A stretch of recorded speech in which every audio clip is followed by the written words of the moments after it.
All right, 89 Dodge, first gen W250. So as you can see, the heater core, got that pulled out, had to clean that thing up.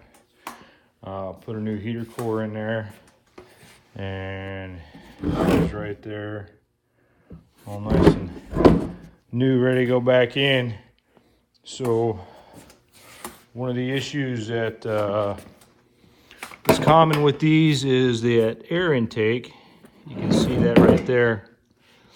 That comes right in off the fender well right below the A-pillar on the passenger side. That's known to collect a bunch of debris, leaves, all kinds of stuff in there that might get trapped and block your airflow.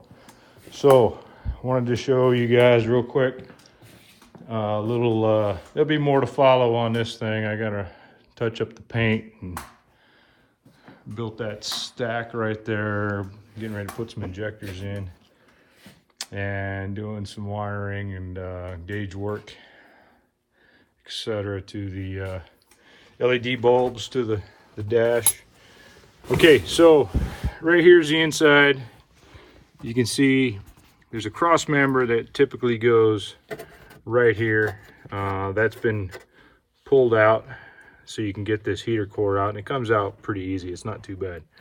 So to solve the problem of getting debris in there, just took a little 1x1 or 3/4 by 3/4 wire mesh, cut it, and installed that right over that opening.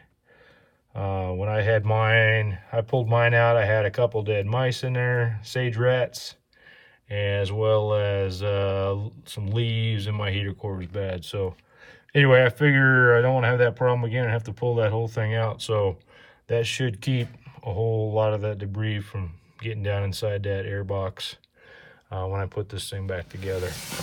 So real short video, just wanted to kind of give you that clue. If you got a first gen Dodge or something that you're working on that has got a similar situation like that, then that's just something I figured out that maybe you could use. All right, I appreciate it. You guys, we'll see you next time.